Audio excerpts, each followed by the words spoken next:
নমস্কাৰ বন্ধুসকল, আপোনালোকে মোৰ পিছ চাইডে দেখা পাইছে এটি পুৰণি গেট আৰু এই পুৰণি গেটৰ কিছু বিশেষত্ব আছে আৰু কি আছে আৰু ক'ত আছে দেখাই আছো চাই থাকক বন্ধুসকল। আৰু বৰ্তমান মই আছো হাজোত আৰু হাজোৰ এক ঐতিহাসিক পৰিচয় আছে, সকলোৱে জানে। তাৰে এক অতিকৈ পুৰণি পৰিচয়টো হৈছে আপোনাৰ এয়া হৈছে মই আছো বৰ্তমান বন্ধুসকল এয়া হাজো ৰামদিয়া পথত আৰু আপোনালোকে দেখা পাইছে এয়া হৈছে হাজো ৰামদিয়া। আপোনালোকে যদি এই সোঁচাইৰে গুচি যায় এয়া হৈছে এইফালে আপোনালোকে যাব পাৰিব কেদাৰনাথ মন্দিৰলৈ। আৰু মই কিছুদিন আগতে কেদাৰনাথ মন্দিৰৰ কিছু দৃশ্য আপোনালোকক দেখুৱাইছিলো।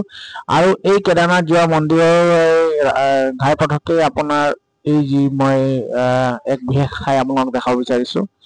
বন্ধুসকল আহক চাওঁ ভিডিঅ'টো। বন্ধুসকল মই আপোনালোকক দেখাব বিচাৰি আছো পঞ্চ পাণ্ডৱৰ কাহিনী, মহাভাৰতৰ কাহিনী। পঞ্চ পাণ্ডৱ সকলোৱে জানে, তেওঁলোকৰ এজন বলৱান ভাই ককাইৰ ভিতৰত পঞ্চ পাণ্ডৱৰ 5জন ভাই ককাইৰ ভিতৰত এজন আছিলে বলৱান, তেখেত হৈছে ভীম। আৰু তেখেতৰ আছিল অজস্ৰ শক্তি আৰু সেয়েহে অজস্ৰ শক্তি থকাৰ বাবে তেওঁৰ খোৱাৰো কিছু পদ্ধতি বেলেগ বেলেগ আছিল। আৰু এয়া চাওক তেখেতে যিখন চৰিয়াত খানা খাইছিল এয়া হৈছে তেখেতৰ চৰিয়া, আৰু ইয়াকে আপোনাৰ ভীমৰ চৰিয়া বুলি জনা যায়। আৰু এইখন দেখা পাইছে আপোনালোকে চাৰিকোণীয়া এখন চৰিয়াৰ নিচিনা দেখা পাইছে।